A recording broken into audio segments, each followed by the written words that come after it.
Welcome to Anatomy of Indemnity and Copyright Clauses, what architects need to know as part of AIA Illinois' Virtual Reconnect 2.0 conference.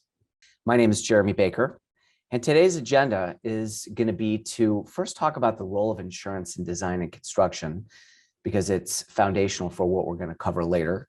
We'll talk about insurance and its interrelationship with defense indemnification clauses in contracts.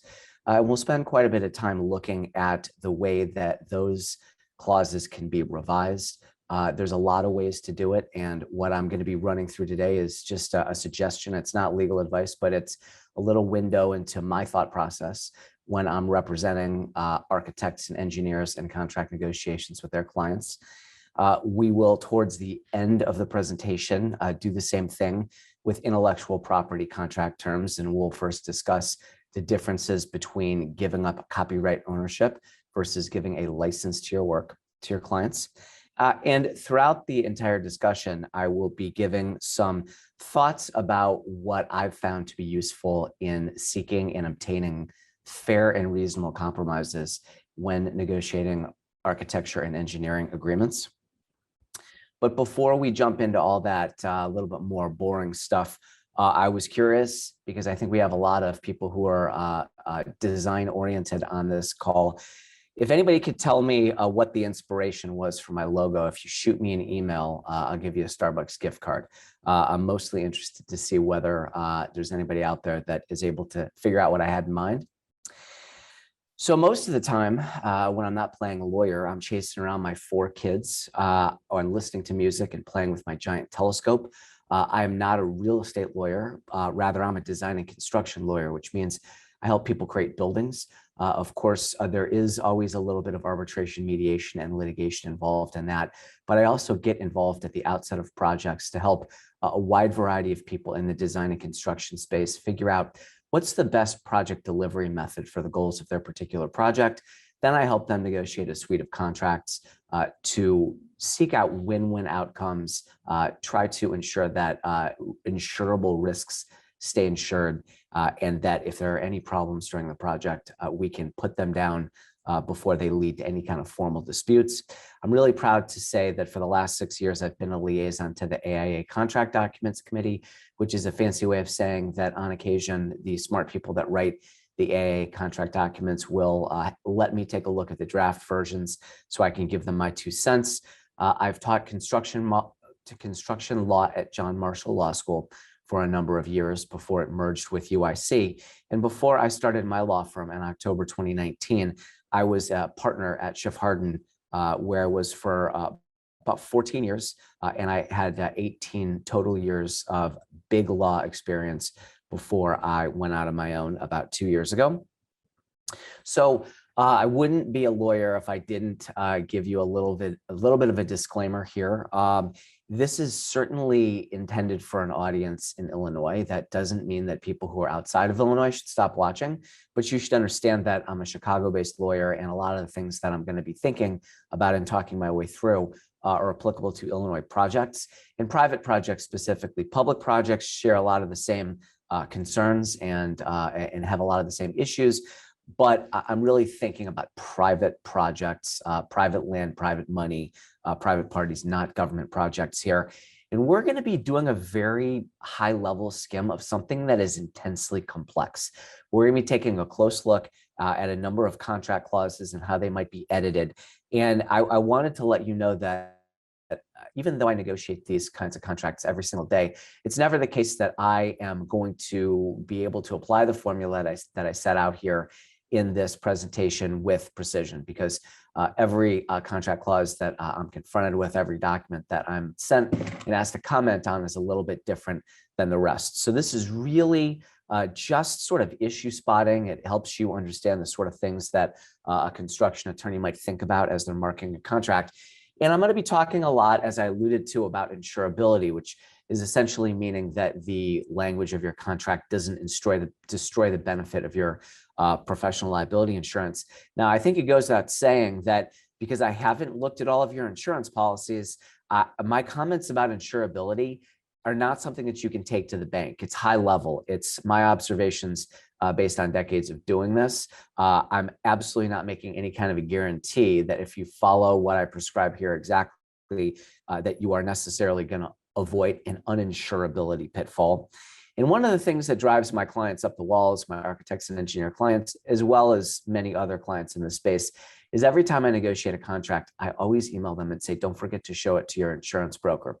Because I partner with my clients' insurance brokers to make sure that we have the benefit of their superior knowledge when it comes to some of the nitty-gritty technical aspects of insurance that are not within the ambit of the knowledge of a lawyer. My clients sometimes will say, Jeremy, every time you've emailed me for the last 15 years, you've told me to show this to my insurance broker. I know you can stop reminding me, but it's such good advice that I'm going to always remind my clients. And I'm reminding you now to be sure to always show your insurance broker any contract before you sign it, to make sure that you are not out of the box going to promise more insurance than you can provide, and thereby breach your contract the instant that you lift your pen off of it when you sign it.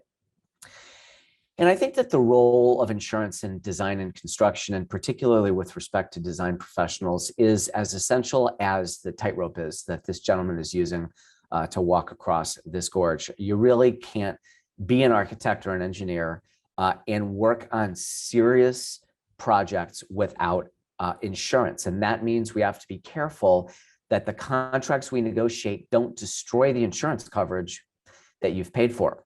And the reason for this is that the risk of loss is high and frequent in design and construction. I don't care how good you are.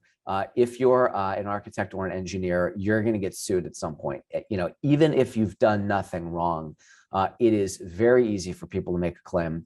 And, I believe that for that reason and for other reasons that insurable risks should be insured. In other words, it would be a good idea if you're going to buy professional liability insurance to cover you in the event that there's design malpractice, for you to not pay the premium for something that you're essentially going to void with thoughtless contract terms.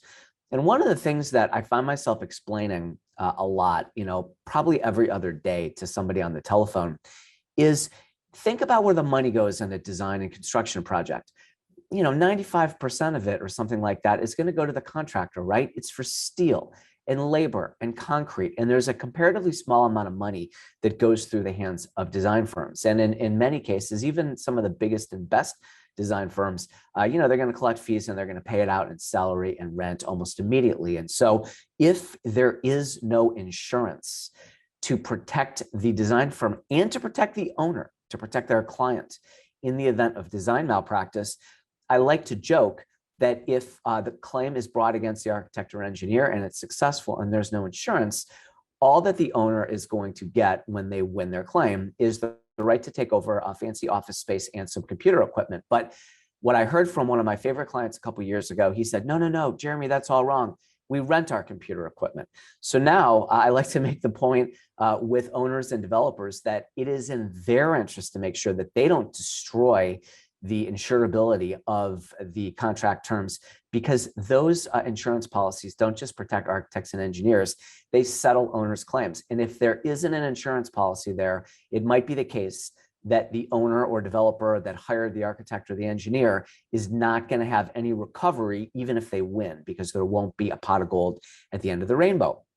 It's also worth understanding, and this is something that might be new for some of you, is that when you have a contract term that says that you will indemnify them for your design malpractice, that's something that really ought to be backstopped by your insurance policy. It's an obligation if the right insurance is procured, the right contract terms are in place, where if you actually make a mistake and you get sued, your indemnity obligation should be backstopped by your insurance, in the sense that they should, in the event that there is no way to defend you, and there is a requirement for indemnity to the owner, the deep pocket insurer is going to make good on your contractual obligation. And it's also worth remembering, that when we negotiate contract terms, we talk about who's going to defend and indemnify whom.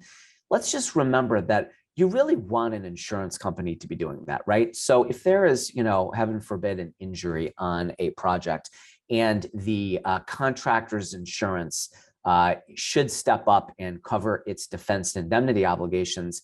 If you're one of the parties that gets the benefit of a defense from that insurance policy, you want the insurance company to defend you, right? You don't want the contractor that promised to defend you or indemnify you to be doing the defense, because they don't do lawsuits. They don't do defense. They do means and methods, and they do schedule and cost, and they build buildings, right? So we want an insurance company to be defending and indemnifying, not the people who are involved in the construction. And one of the most interesting paradoxes of insurance and its relationship to design and construction contracts is that in some cases, unless there are the right contract terms, you won't have the benefit of insurance coverage, because a lot of these policies say that we'll give you this coverage as long as there's a contract that requires it. But perhaps more applicable for architects and engineers is the bullet point that says that bad contract terms can destroy insurance coverage. And that's a big part of what we're going to be covering in the first half of this presentation. So without any further delay, because this is an ambitious slide deck, it's one that I think that people might want to have a copy of. If you would like a copy, please email me, because we're going to be moving very quickly through a number of slides as I show you the evolution of a contract clause that I would prefer to see revised and see my design professional clients sign out of the gate. We're going to move quick. So don't hesitate to email me. You can contact me through my website, which is listed at the bottom of the deck here. And one of the first things that I want to just point out on this visual is we should really be striking terms that require architects and engineers to provide a defense, because that is almost something that is always excluded under professional liability policies. So again, the indemnity obligation is often covered by insurance. The defense obligation is typically not insurable under a professional liability policy. Now, that's not true for contractors insurance. Commercial general liability insurance, CGL insurance, will on occasion provide coverage for a defense obligation for a contractor. But CGL insurance is typically not going to be the insurance that's going to be most useful for architects and engineers. It's also worth remembering that even if you have an indemnity obligation that is not backstopped by insurance, sometimes that's appropriate. I don't know that this is universally the case, but I know that it is often true that a professional liability policy will not cover a design professional for copyright infringement. In other words, if you steal somebody else's design, you're kind of on your own. And in the event that that's something that an architect or engineer did, it's fair for an owner or developer, some would say, for the design professional to have an indemnity obligation. If the owner gets sued by somebody because of the copyright infringement of their design professional, some would say that indemnity obligation, even though it's going to hurt the design firm, because it's not insured, is just tough luck, because they shouldn't have stolen the design. So one of the things that is obvious to lawyers, but it might not be obvious to design professionals, is that when you give somebody a right of indemnity, what you're doing is giving them the right to make another kind of claim against you in a lawsuit. So you can see in a typical lawsuit, you might have claim one, breach of contract, count two. In the event that the facts support it, it might be a negligence claim, a tort claim for design malpractice. And then you can see count three here on the screen, contractual indemnity. So when you sign a contract that says you're going to indemnify somebody, it gives them the ability to bring another claim against you in a lawsuit. And one of the things that design professionals should know is that when there is an indemnity clause, it's often the case that what gets indemnified, in other words, the architect or engineer's indemnity obligation, can include the obligation to indemnify an owner or developer or its other client for their reasonable attorney's fees. Now, some of you are thinking, wait a second, that sounds a lot like a defense obligation. I'm going to explain the difference in a second.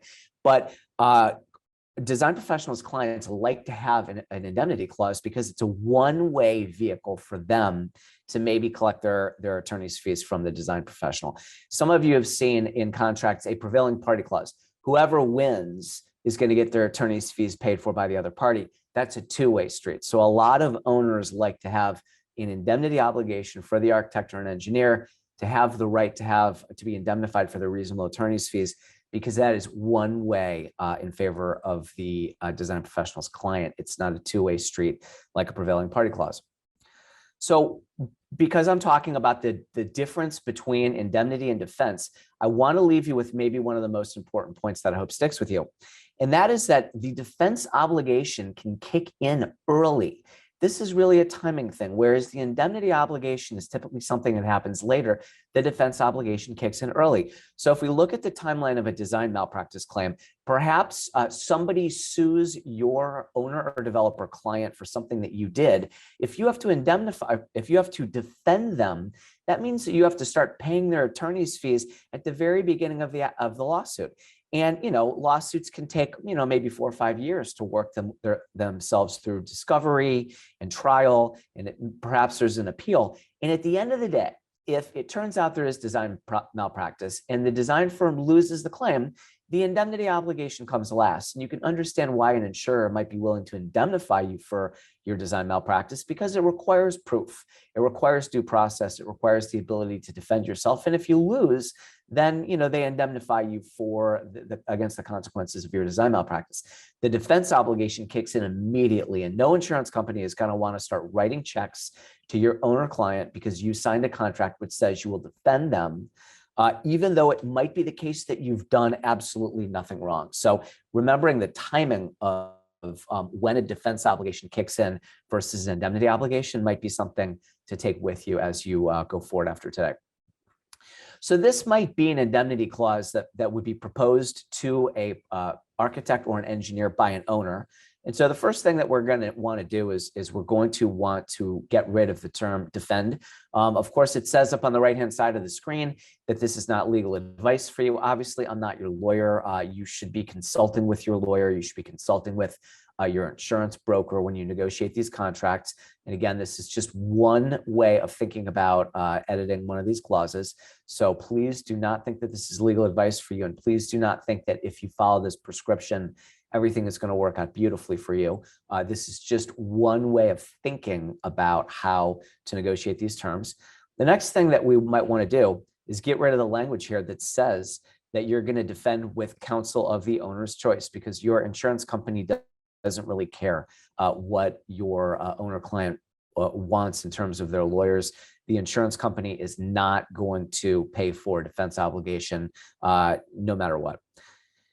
The other thing I like to do is, if possible, get rid of the words save and hold harmless, just because I don't know entirely what they mean. I know what defend means. I know what indemnify means. I don't know entirely what save and hold harmless means, but I do know that it tends to favor the owner. I don't know that this is absolutely essential, and there's lots of times when that language gets left in my contracts, but I prefer it to be clean and just say the designer will indemnify the owner. The next thing you got to think about is, who are the indemnities? And if your insurance broker looks at your contract, they're probably going to come back and say, you really should just be indemnifying the owner, not some of these other parties. And, if you think about it, some of this language is vague. I mean, the owner and its agents, I don't know what that means exactly. Agent is a word that can be used in a lot of contexts. Is it like Jake from State Farm who sold the owner his or her car insurance policy? It's a very vague term. So, if possible, we like to try to limit the indemnities and, just indemnify the owner. But realistically, that's not always going to happen, because it's often the case that an owner will have an obligation to indemnify or to obtain indemnity from a design professional for its lenders. And certainly, if we're talking just about the officers, directors, and employees of the owner, that's a relatively smaller group of indemnities. We'd prefer it to just say the owner where possible. But, there are exceptions here, and it's generally not the case that I'm going to have a contract that says that just the owner is going to be indemnified. There's usually always some negotiation around who are the other parties. But in the event that you're not able to convince an owner that you should narrow the list of indemnities all the way down, sometimes insurance brokers say you can achieve something similar, maybe this is plan B, but say that I'm only going to indemnify those other parties if they're specifically named and identified before anything bad happens. Because what we're trying to do is to not have an obligation to indemnify everybody in the universe and just have lots of people crawling out of the woodwork, maybe looking at your contract and saying that they've got a right underneath it. It certainly makes sense for those parties to be identified pre-loss. So if we have the ability to try to narrow the indemnities, we're going to do that. And hopefully we'll get it to just say that the designer is going to indemnify the owner. And because I'm going to use the term later, I like to define the word indemnity. It's going to appear later in my edits. And then these are some vague terms that I think your insurance broker would take umbrage with. Any and all, including but not limited to, of whatsoever kind or nature. We want to be precise about what the obligation is to the greatest extent possible. Something I also see insurance brokers say is that they don't like the word liabilities here. And I've heard them explain that the word liability can include non-monetary obligations, whereas indemnity for claims, damages, losses, costs, or expenses tends to be something that is monetary. I've seen insurers say that the word liability can include things that require a non-monetary remedy. And a lot of times they'll point out that that is a word that should be removed if possible. It's not always possible. It's not the case that every contract that I ever negotiate is going to look like this. It is the case typically that the owner or developer that's hiring the architect or engineer is going to have superior bargaining power, right? This is the golden rule. Whoever has the gold makes the rules. So a lot of times you have to live with an indemnity clause, which is not ideal. So I'm not always able to make all these changes, but I do the best that I can. And then I flag the risk for my clients and I let them make a business decision for themselves, whether the fee in the project is attractive enough for them to run some risk.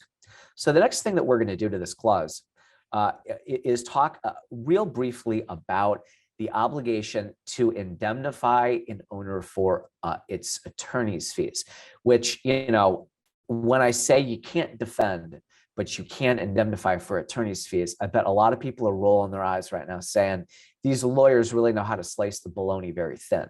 But if you look on the screen here, indemnity for the owner's attorney's fees and costs. So the owner gets sued because of something that you did, and the lawsuit plays out. Okay, you don't have a defense obligation. Lawsuit plays out, you lose. Jury comes back, design malpractice, not reversed on appeal.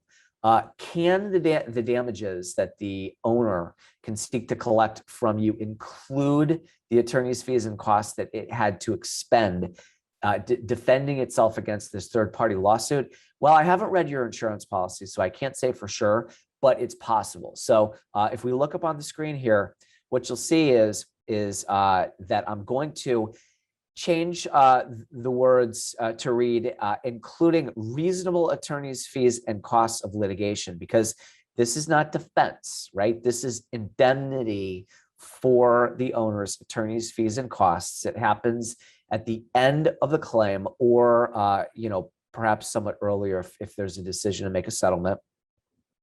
Because again, this is something that is going to happen at the end of the lawsuit, after there has been due process, after you've had a chance to try to defend yourself. And if they come back and they say you were negligent, indemnity for the owner's attorney's fees and costs is something that sometimes permissible. You got to talk to your insurance broker. You got to talk to your lawyer to be sure. But it's not something that is definitely a deal breaker in all my negotiations.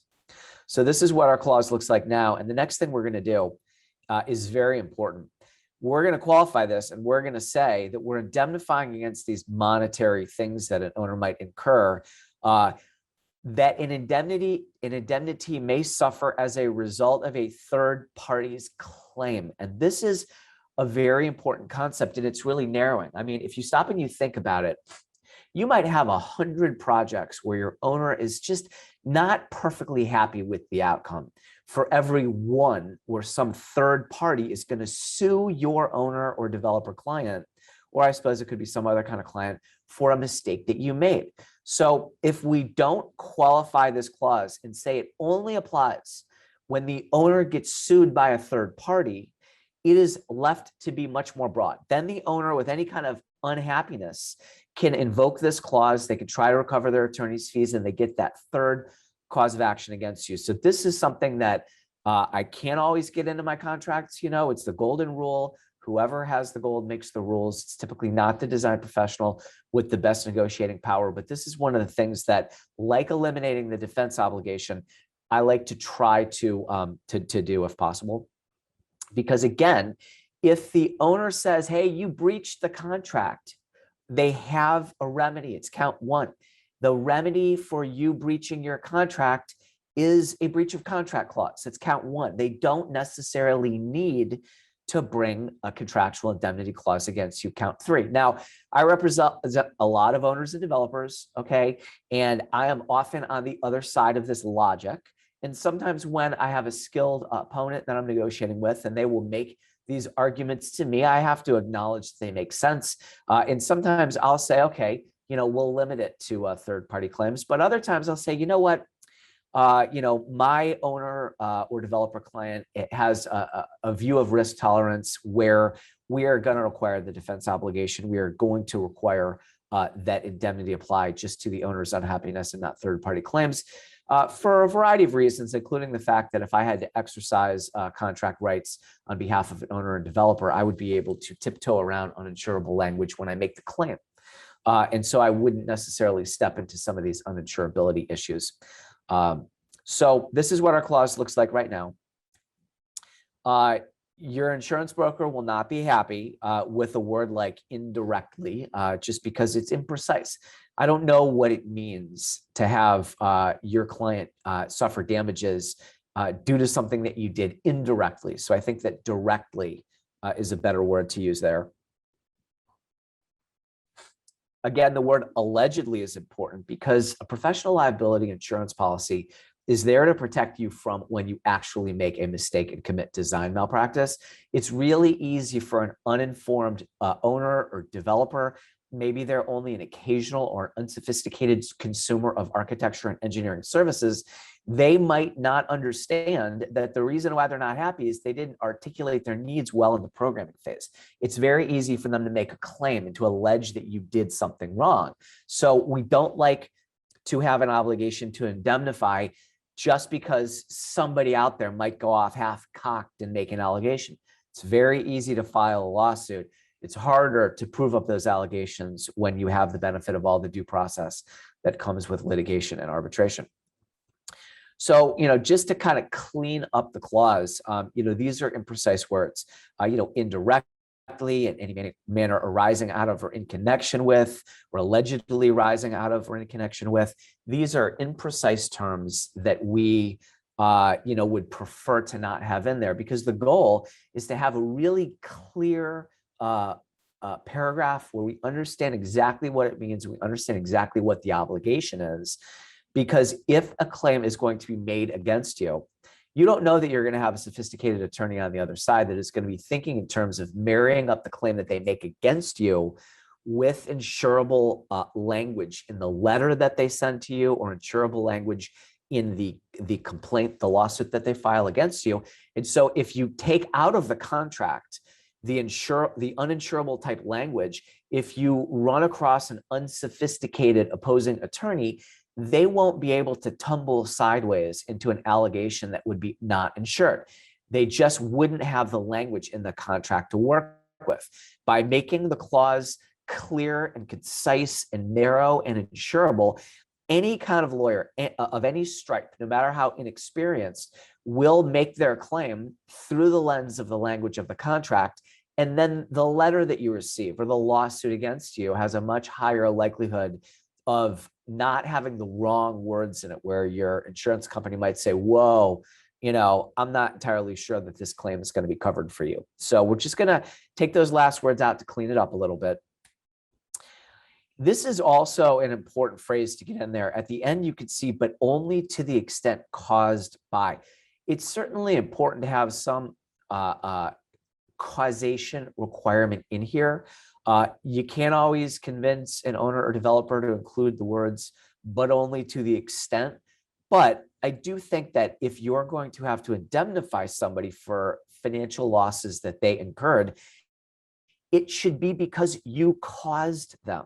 So having some sort of a requirement that you're only indemnifying somebody for their damages when you are the cause of them, that's important. And the words, but only to the extent, are also good words for a design professional to keep in the back of their mind, because if you are, 1% responsible for the mistake, does that mean that you have to indemnify for 100% of your client's damages? Or are you going to indemnify them only to the extent of the damages that were caused by you, at least arguably? if we get the words, but only to the extent caused by, into the contract, then the obligation might not be indemnify them for everything under the sun, but only for the extent of the losses that they incurred as a result of you. Now, this is important. What design malpractice is and what professional liability insurance covers at 50,000 feet is the design professional's negligent acts or omissions. So it's good to get the word negligence in there. Acts or omissions, those words are not necessarily absolutely required, but some head fake in the direction of what we're indemnifying for is the negligence of the designer in plying their trade. That's important. And now this this deck is probably getting to look a little bit confusing, but again, please email me, reach out to me through the website if you'd like a copy of this. The next thing that I did here is I added at the end, but only to the extent caused by the negligent acts or omissions of the designer, comma, which rise to the level of a violation of the standard of care. Now, I try this all the time, and I don't know that it's absolutely essential to have the word standard of care in there. I think it's a really good idea to have the words negligent acts or omissions or design malpractice in there. If you're able to have a reference to negligent acts or omissions, which are serious enough that they rise to the level of a standard of care violation, it's wonderful if you can have that concept in here because it's narrowing. Hopefully somewhere else in the contract, you've taken the time to thoughtfully define what the standard of care is. That's one of the assumptions here. You can see it in capital letters. So in my contracts, I will have already said, this is the standard of care to which the architect or engineer needs to meet. I'm using the capital S, the capital C to make it a defined term. And this is a reference back to that. So negligent acts or omissions, which rise to the level of the standard that I articulated earlier in the contract, the standard of care. And I like to include the words, in the designer's performance of professional services under this agreement. I don't know that that's absolutely necessary, but again, we're trying to be clear and concise and to articulate what the obligation is here. And really, that's the essence of what I think we're trying to do. In an owner-architect agreement or an owner-engineer agreement, we are describing what the standard is and what the obligations of the design professional are when it comes to providing professional services under the agreement. And so to be clear and to be, as straightforward with the language we use as possible, saying that we are going to indemnify you for your monetary damages if a third party brings a claim against you, but only to the extent that it's caused by something that you did wrong, that is design malpractice, that rises to the level of a violation of the standard of care in the performance of your professional services under the agreement. It's hard to argue with that qualification. That's the essence of the contract that we're negotiating. So the slide deck is going to get a little bit busy now when we keep going because more language is going to be inserted in, but just bear with me. So I've taken out the words regardless of any negligent act or omission of the owner. And you'll notice that in my disclaimer up at the right-hand corner, which I will repeat for you now, I am not your lawyer. This is not legal advice for you. You need to talk to your lawyer and your insurance broker when you negotiate contracts. What I can tell you is that in many states, and the law is different in every jurisdiction, but in almost every state, there's some sort of a limitation on how far an indemnity clause can go and still be enforceable, okay? And in the event that your owner client is the one that is really negligent or is equally negligent to you, or is maybe 99% negligent compared to your 1% negligence, you're going to potentially bump up into state law limitations.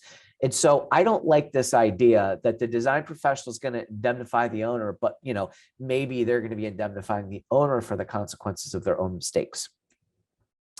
And so, we are going to clean up this language at the bottom here as well, because We're not indemnifying for maybe it's the owner's mistake and maybe, the designer didn't do anything wrong.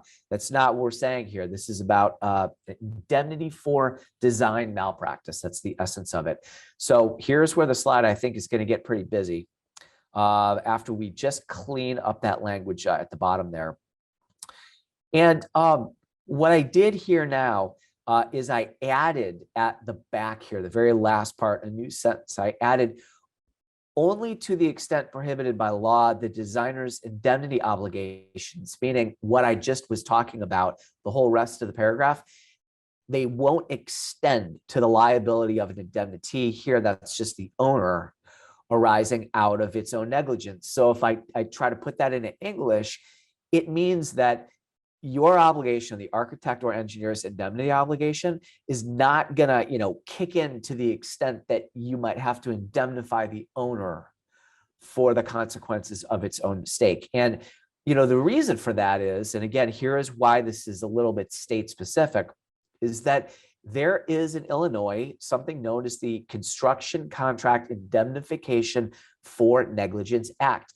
Okay, and if you look at the highlighted words there, it says that any promise to indemnify another person from that person's own negligence is wholly unenforceable. Okay, now, if it were just this simple, okay, if you were just able to throw that last sentence that I had up on the last slide in to your indemnity clause and be assured that it's going to be insurable and enforceable and a good clause, there wouldn't be a reason for lawyers, okay? Because judicial case law and the unique facts of the loss that may trigger the indemnity obligation and the kinds of insurance that are in play introduce tremendous nuance into the question of whether or not a contractual indemnity obligation will be enforceable and or insurable, okay? But you should know that if you're in Illinois, there is this limitation, and sometimes owners and developers, if they don't have sophisticated design and construction or real estate counsel, will really, win the negotiation against the architect and have a really one-sided indemnity obligation, and a judge will look at it and refuse to enforce it. And that owner or developer has not so much won the negotiation as, they kind of fumbled the ball at the goal line because they were so aggressive that they've created a clause that is almost like it's excised from the contract, and a judge will ignore it and say it's void against the public policy of the state. And if you think about the reason for this law, it makes a lot of sense. Just as a matter of keeping people on the hook so that they're inclined to try to do the right thing, you can't have a contract that says, general contractor can't say, hey, all you subcontractors, you have no negotiating power. You have to sign whatever I give you. And here's the contract that says that if I make a mistake, you're going to indemnify me for it. Because then the contractor is going to maybe not have an incentive to be really safe, with their means and methods. And that's not something that we want. We don't want somebody to be able to wash their hands of the obligation to do the right thing and be safe because they could say, well, I'm covered by indemnity. No, it's a matter of society. It's a matter of public policy for the greater good of us all. We want everybody to have some skin in the game so that they behave in a non-negligent manner, or at least they're not given a bulletproof shield in the event that they are negligent. So this is what the clause might look like, okay, if we accept all of the changes that I just made in the past, right? So what you just saw was sort of like me working in Microsoft Word. I've turned on the track changes feature. You could see the way the contract clause evolved. Now I have said, okay, we're going to accept all those changes. So the language that I deleted disappeared, and the additional language that I added is here. And so this is one way that an indemnity clause could look after I was done negotiating it on behalf of my architect or engineer client. So it says to the fullest extent permitted by law, right? Because you don't want to have a clause that's going to run afoul of the law and not be enforceable. Okay, certainly that's true if you're an owner or developer, but because design professionals have the benefit of their professional liability insurance, If you have a good indemnity clause that's enforceable, it should work hand in glove with your insurance. And, in the unfortunate event that you were to make a mistake and somebody was to bring a claim against you under a tight indemnity clause that doesn't have a lot of the stuff that we don't want to see in there, your insurance company might say, okay, well, we'll try to defend you, or maybe we'll negotiate a settlement, but you're covered. So it's not just the owner or developer that's going to have an interest in seeing that it's enforceable and insurable. It's going to be something that could be a benefit for a design professional as well, because if you take a brand new lawyer that got sworn into the bar the day before that knows nothing, if what they have to work with is a clause like this, they're probably not going to tumble sideways accidentally into the wrong sort of allegations in the nasty letter that they write to you, or the wrong sort of allegations in a lawsuit that might create an uninsurability problem for you, just because a lawyer is going to make the kind of claim that they can make within the ambit of the contract language that they have to work with. So it says, to the fullest extent permitted by law, the designer shall indemnify, not defend, not save or hold harmless, but they shall indemnify the owner. And we've limited the list of indemnities down to one that is not always going to be possible, but there's a room to try to negotiate, who the list of indemnities are. And you should ask your insurance broker, but I think that they'd like you to narrow that list, at least to a known universe of people. From and against all claims, damages, losses, costs, or expenses. I've seen insurance brokers say that these words are code word for financial obligation, which is what they indemnify for. I'm not entirely clear on why the word liabilities is viewed by some as a potentially non-monetary obligation, but I've seen again and again insurance brokers saying, get the word liability out of there, including reasonable attorney's fees and costs, because that's different than a defense obligation, right? This is indemnity for attorney's fees and costs. It happens at the end of the lawsuit, not at the beginning. Now, I've not read your insurance policy, so I can't guarantee you that you are going to be allowed to leave that language in there. And I can't guarantee you that any of this is going to work with your insurance policy. So make sure you're talking to your broker and your lawyer. And these are financial obligations that the owner may suffer as a result of a third party's claim against the owner, right? It's not just the owner's subjective dissatisfaction with your work that is necessarily going to trigger this cause. We're going to limit it. So someone's going to have to go sue the owner for your mistake, which is a really limiting concept. And we say, but only to the extent caused by the negligent acts or omissions of the designer, because that's the essence of what professional liability insurance covers, which rise to the level of a violation of the standard of care, right? Because not every act or omission is going to rise to the level of a violation of the standard of care. In fact, some government entities will establish a threshold, 1%, 2%, 3% of change orders that they're willing to pay as a result of the design professional's errors or omissions before they're going to say there's a standard of care violation, right? Because there hasn't been a perfect design since the pyramids. So if we say which rise to the level of violation of the standard of care, we're limiting this indemnity a little bit. And we say in the performance of professional services under the agreement, because that's the essence of the contract that we are negotiating.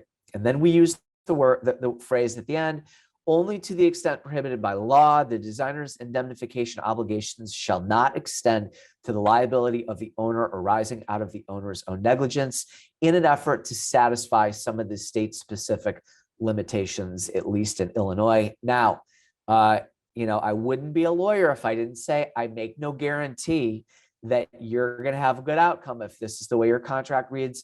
I can't guarantee it's going to be insurable. I can't guarantee a court's going to enforce it, even if we're in Illinois. And frankly, if I'm representing an owner or a developer, I think that, this is a reasonable clause, but I might want to add some stuff to it, never destroying the insurability of the clause, except in certain instances where it's strategic. For me, an experienced designer construction attorney, to knowingly cross that line, bearing in mind that I know how to wield the contract to try to make sure that my owner or developer client, if they have to make a claim, they are going to get the benefit of the insurance. But this is what the clause could potentially look like for you. So we've got 15 minutes left right now, and we are going to go through the second part of this, intellectual property contract terms. And so what we're talking about here is the section of your contract which addresses, are you going to give the owner full copyright ownership of your design, or are you going to give them the alternative, which is a license to use that work? Okay, because an owner is going to need to be able to make copies of your drawings and pass them out to contractors, and make use of them potentially down the road and in revisions or additions to the building. So when an owner is going to give you money to go and design something for them, they're going to have some intellectual property rights in your work. And so that's what we're going to talk about now, is what intellectual property rights is the architect or the engineer giving the owner by contract? Okay. Now, some of you are going to get a little nervous in a second here. I bet we're going to have blood pressure go up a little bit when you think about some of your past contracts. If we are giving the owner copyright ownership of your work, okay, you're essentially surrendering all rights to your work. Okay. And the next slide in this deck is my favorite. There's a brilliant quote that I think will really drive this home for you, because you're not allowed to reuse any part of your design if you give ownership of it away. That includes standard details, right? The way that you flash a window is not something that you reinvent every time. I'm sure that you have standard details that you use on all of your projects for non-aesthetic things, for technical things. If you use them on a project and you give copyright ownership away to the owner, you don't own your standard details anymore, okay? So here's where the blood pressure starts to go up a little bit.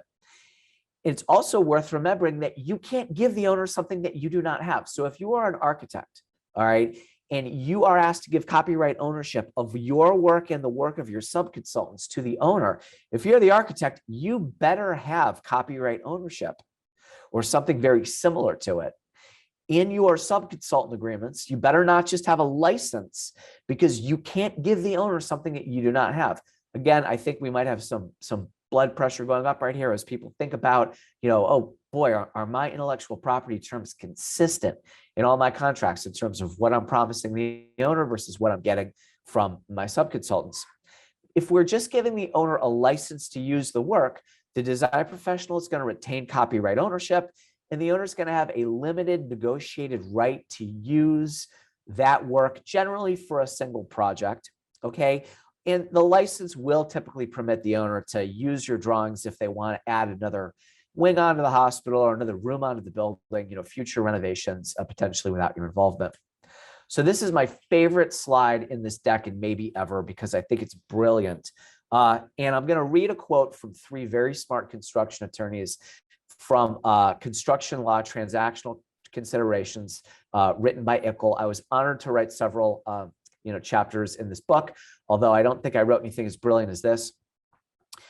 The architect, having given up the copyright to the owner, will not be able to use the details on other creative elements created for the current project on any future projects without first obtaining a license from the owner. For instance, if Frank Lloyd Wright had conveyed the copyright to the owner of his first prairie-style home, there would be no second prairie-style home. This is the essence of giving up copyright ownership of your design, okay? Sometimes I like to think of a very narrow copyright ownership with a lot of limitations on it. Is it all that different than a really expansive license that allows the owner to broadly use the work potentially on multiple projects?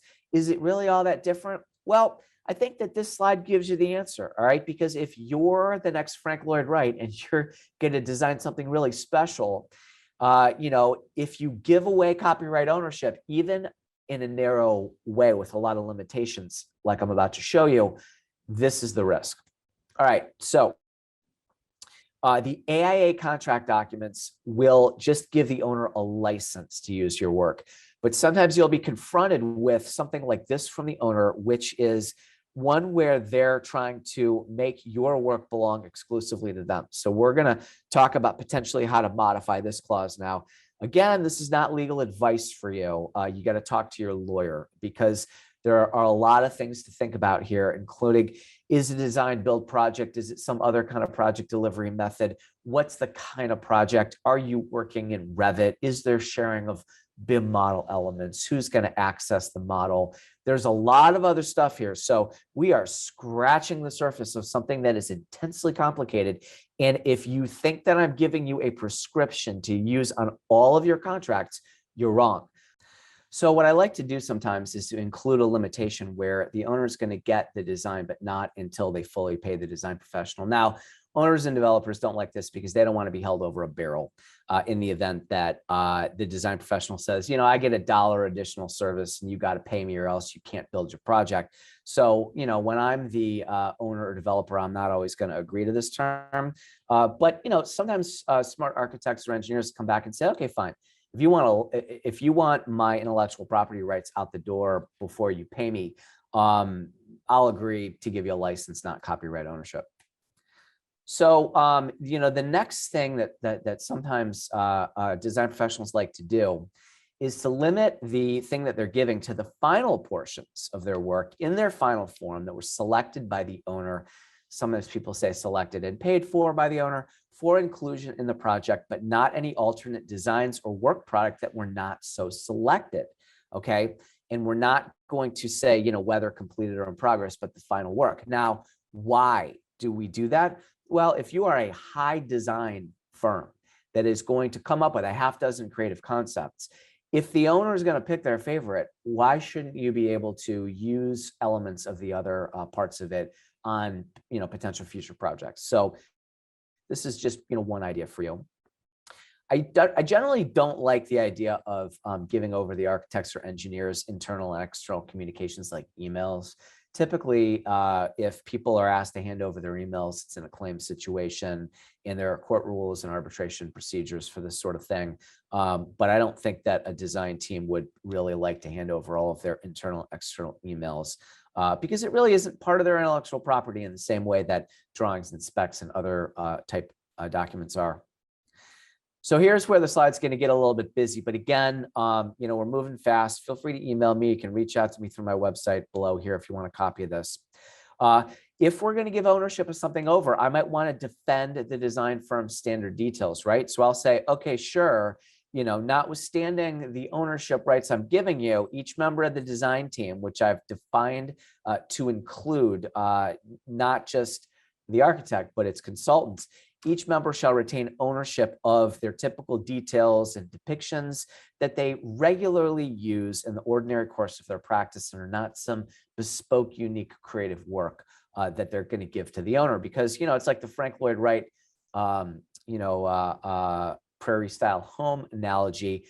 In an odd circumstance, if you give up copyright ownership of your design to the owner, you need to get a license from them to use your standard details because you don't own them anymore, or the owner can sue you for copyright infringement for using your waterproofing detail on another project. So we're going to define the term standard details because we're going to use it in the last part of the sentence as well. And then we are also going to talk about a limitation there, right? So because if we're going to say, yeah, you own my design, but not the standard details, a well-advised owner is going to say, hang on a second, we need to use the standard details. So what we've done right after the defined term standard details is we're going to give the owner a limited license to use the standard details, for the sole purpose of this particular project or, improving the project later. So owner gets copyright ownership of everything except standard details, then the standard details get licensed to the owner so they're able to make use of it. And so, if you look at the last sentence of this this agreement, this clause, there's something that's correct for the owner to give them. There's a release at the bottom that says that, we're going to release you, in the event that there are damages that arise out of me, altering your instruments of service or standard details, because you're giving them copyright ownership. They can do with it what they want. So it's always been in there, that they're going to give you that release. But if you go to the middle of the a clause here, right after instruments of service, I'm saying that, yeah, I'm going to give you ownership, but I'm going to narrow it further, provided that it's expressly conditioned on the owner agreeing that if they use or they alter your instruments of service, and not just them, but any party acting on their behalf, right? Because they're going to give it to other design professionals if there's going to be an addition, interior designers, contractors, tenants, successors, or assigns.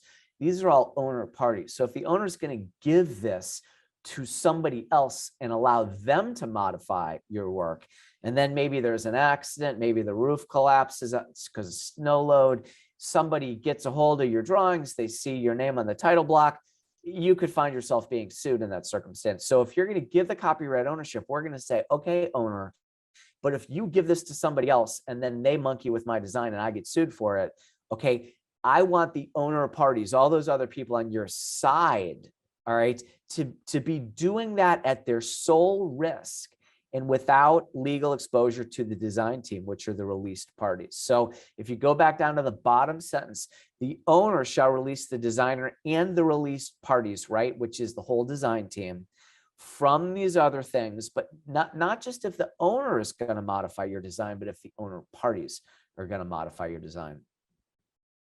And I don't know that this is necessarily going to be enforceable, but do you want to be released, okay, from the consequences of somebody monkeying around with your design?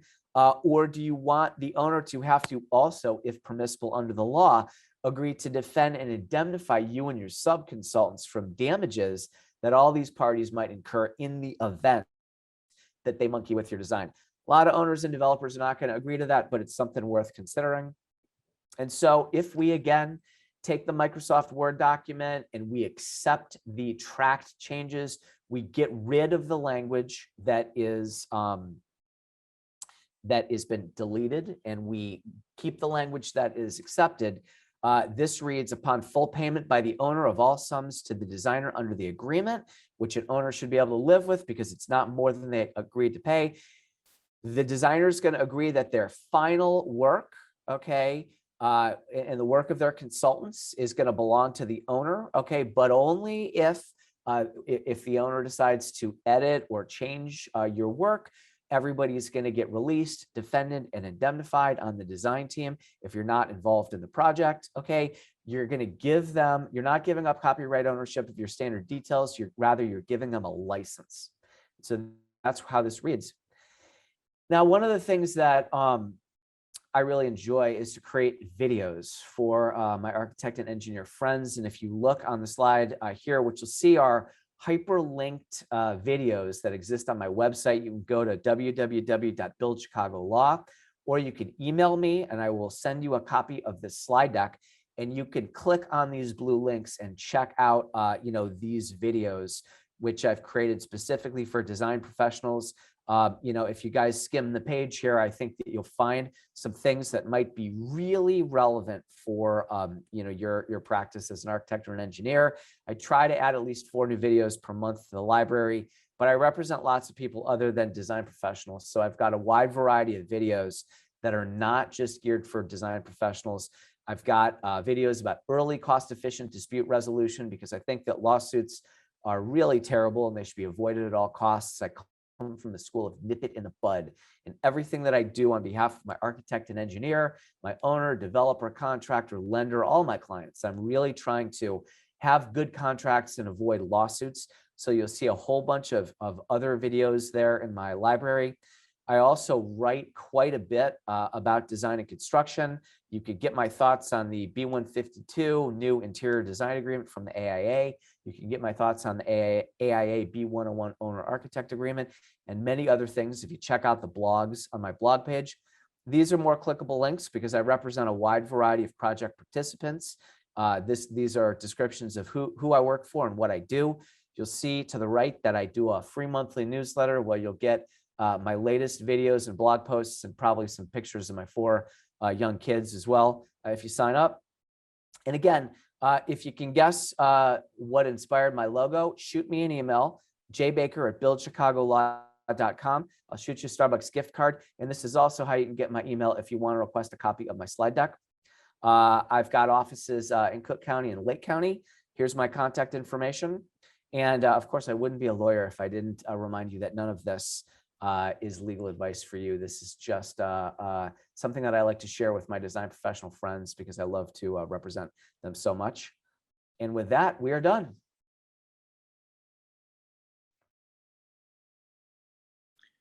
So, Jeremy, thank you very much. We are right up against where we got to pass the baton, but I wanted everyone to